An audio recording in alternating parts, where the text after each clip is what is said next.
மகாபாரதத்துல காந்தாரி ஏன் கண்ணை கட்டிட்டு இருக்கிறா? யாருக்காவது தெரியுமா? அதோடைய விளக்கம் என்ன? எனக்கு தெரியும். அந்த மாமியார் கேட்கலாம், சொல்லுவாங்க, கேளுங்க. சொல்லுங்க மாமி. காந்தாரிக்கு கல்யாணத்துக்கு ஏற்பாடு பண்றாங்க. அவன் ஜாதகத்துல ரெண்டு கல்யாணம் நடக்கும்னு சொல்றாங்க. சொல்றது ராஜா என்ன பண்றாங்க, ராஜா ஆடு வெள்ளாடு ஆடை கொண்டு நிற்க அதுக்கு மாலை போட்டு அதுக்கு தாலி கட்டி செய்வோம்.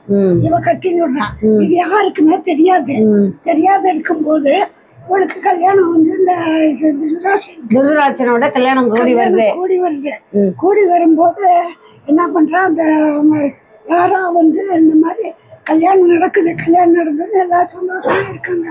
இருக்கும்போது யாரோ ஒரு ரிஷி வருவான்.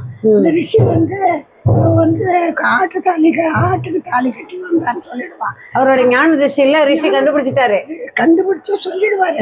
சொன்னதுக்கு அப்புறம் இந்த திருதராஷ்டிரன் இவளுக்கு ஆம்பையனை பார்க்க கூடாதுன்னு தான் கண்ணு மூடிட்டான். இவ்வளவு நடக்கிறது தெரியக்கூடாதுன்ட்டு இவளும் கண்ணு மூடி பத்தினியவதான் கண்ணு மூடின்னுடுறான்.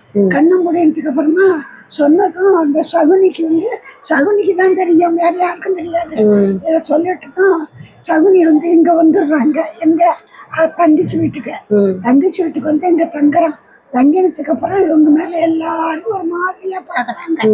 யார இந்த காந்தாரியா பார்க்கும்போது என்ன பண்றது, இந்த மாதிரி வீட்டுல பொண்ணாடுறதுனால அவங்க வீட்டுல இருக்கிறவங்க எல்லாரையும் கொண்டுடணும்னு திருதராஷ்டிரனுடைய வம்சத்துல இருக்கிறவங்க சொல்றாங்க.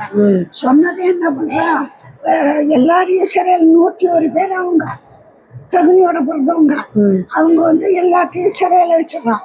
சிறையில வச்சதுக்கு அப்புறம் இவன் என்ன பண்றான், சகுனி எல்லாருக்கும் சாப்பாடு ஒரே ஒரு தினம் ஒரு நாளைக்கு ஒரு அப்ப கூழ் தான் கொடுப்பாங்க. 100 பேர் ஒரு அப்ப கூழ் பத்தாதனால ஒருத்தரா சாப்பிட்றதோட 10 பேர் பட்டியா இருந்து அந்த 10 பேரோட கூட அவங்களுக்கு கொடுக்கறது. அப்புறம் 50 பேர் சாப்பிடாம 50 பேர் கூட இப்படியே கொடுத்து எல்லாரும் செத்து கடைசியில 10 பேர் தான் மீண்டுனாங்க. கடைசியில் அதுலயே லாஸ்ட்ல கொஞ்சம் பேர் கொஞ்சமா செத்துட்டு வராங்க. நீ இருந்த அந்த பாண்டவர் வம்சத்தை அழிக்கணும்னு சொன்னா 2 பேர் மட்டும் உயிரோட இருப்பாங்க. அது யார் சொல்லுங்க? அது எனக்கு அவ்வளவா புரியல. அதுக்கப்புறம் சரின்ட்டு சகுனி ரேலவ நாட்டை இங்க நடிச்சு அவனுடைய செத்து போனான அவனுடைய எலும்பு எடுத்து தாயக்கட்டை மாதிரி பண்ணுவான். அவன் செத்து போன எலும்பு எடுத்து தாயக்கட்டை செஞ்சு சகுனி இந்த சூதாட்டத்துல இவனை வீழ்த்திடலாம், தர்மரை வீழ்த்துன மாதிரி. அது முதல் தடவை பாண்டவர்களை அழிக்கணுங்கிறதுக்கோசரம் பண்றாங்க. ஆனா அதுல துரோணாச்சாரியாரு துரோணாச்சாரியாரு பீஷ்மரு இவங்க 2 பேரையும் பண்ற உண்மையெல்லாம் தெரிஞ்சிருந்து என்ன பண்ணுவான் அரக்கமலையை கட்டி இவங்க இது முதல்ல இவங்க கொல்லணுங்கிறதுக்கோசரம் சூழ்ச்சி பண்ணி அரக்கமலையை கட்டி அரக்க மாளிகையில கொண்டு வச்சு கொடுத்துட்றாங்க. இவங்க 5 பேரும் பஞ்சபாண்டவன் போகும்போது அம்மாலையும் கூட்டின்னு போறாங்க.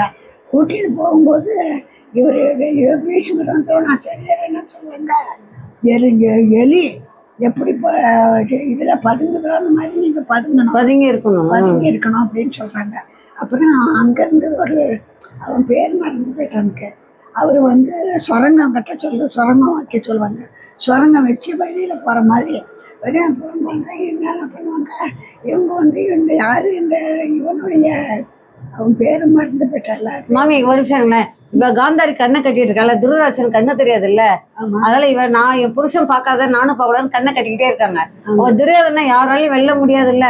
அதனால சகுனி என்ன சொல்லலாம், துரியோதனை போய் அவங்க அம்மா கண்ணை கட்ட அவுக்கும் போது அவங்களுடைய கண்ணுல இருக்க ஒளி இவ்வளவு நாளா மூடியதுல கண்ணுடைய ஒளி பட்டா உடம்புல எங்க அடிப்பட்டாலும் காயம் வராது அப்படின்னு சொல்லிடுறாங்க.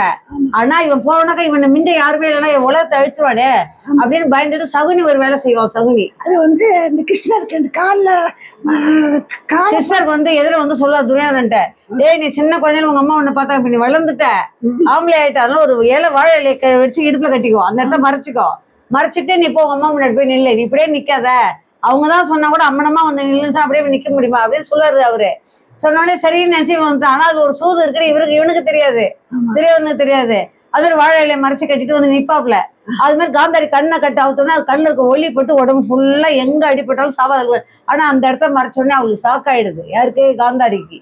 அடடா ஏன்டா இது மாதிரி வாழை இலையை கட்டுன்னு, அம்மா இது மாதிரி நான் சின்ன குழந்தைங்கள நீ பாத்துக்கேம்மா, இப்ப வளர்ந்துட்டேன்னா அதெல்லாம் இல்ல, உன் உயிர் எங்க அடிச்சாலும் உனக்கு உயிர் போகக்கூடாது, அந்த சக்தி என் கண்ணுல இருக்கு, அதுக்காக தான் அப்படி பண்ண, நீ ஏன்டா அப்படி பண்ண அப்படி சொன்னோம். அப்பதான் கிருஷ்ண பரமாத்மா அது மாதிரி பண்ணா, பத்தியா சகுனி வேலையை காமிச்சவரு உன்னை இந்த மாதிரி பண்ணணும்னு. அதே மாதிரி போர்க்களம் நடக்குது, போர் தொடங்குது, துரியோதனுக்கும் பாண்டவர்களுக்கும் போர் நடக்குது. நடக்குது அங்க எங்க அடிப்பட்டாலும் துரியோதனன் சாவே மாட்டேன், எல்லாரும் அடிச்சு வித்தா சாவ முடியல.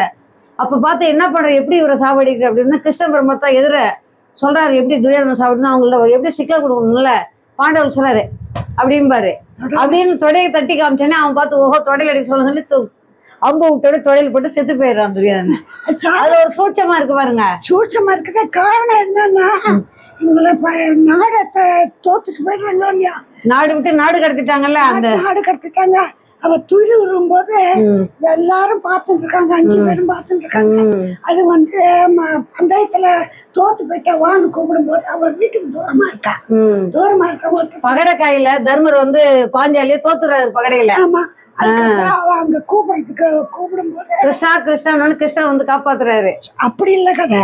அவ தோத்துட்டு வான்னு கூப்பிடும் போது என்ன சொல்வா, தன்னை வச்சு என்ன வச்சு தன்னை தோத்தாரா, அவரை வச்சு என்ன தோத்தாரான்னு கேட்போம்.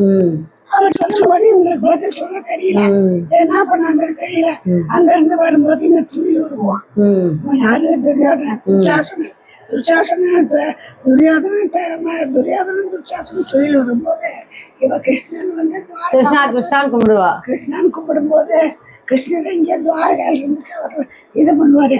அதெல்லாம் எல்லாம் அந்த புடவை எல்லாம் எடுக்க முடியாது. ஆமா, துவாரகையில வந்து ஒரு புடவை அவுக்க சுத்திக்கிட்டு வரும். அப்படி அதுக்கப்புறம் அவ என்ன சாபம் கொடுக்குறேன்னா, உன்னோட தொடையில இருக்கிற ரத்தத்தை அவுத்துதான் நான் தலைய முடிவேன் அப்படின்னு சத்தியம் பண்ணுவான். யாரு, திரௌபதி சத்தியம் பண்ணதுக்கு அப்புறம் உன் தொடையில இருக்கிற ரத்தத்தை வச்சா நான் தலை முடிவேன்னு சொல்லி சபதம் பண்ண. அதே மாதிரி செத்துறான் தொடையில அடிபட்டு. அப்புறம் தான் பூங்கல்ல முடிக்கிறா. அது ஒரு கதை. ரொம்ப நன்றி. இன்னொரு கதை, அடுத்த கதை.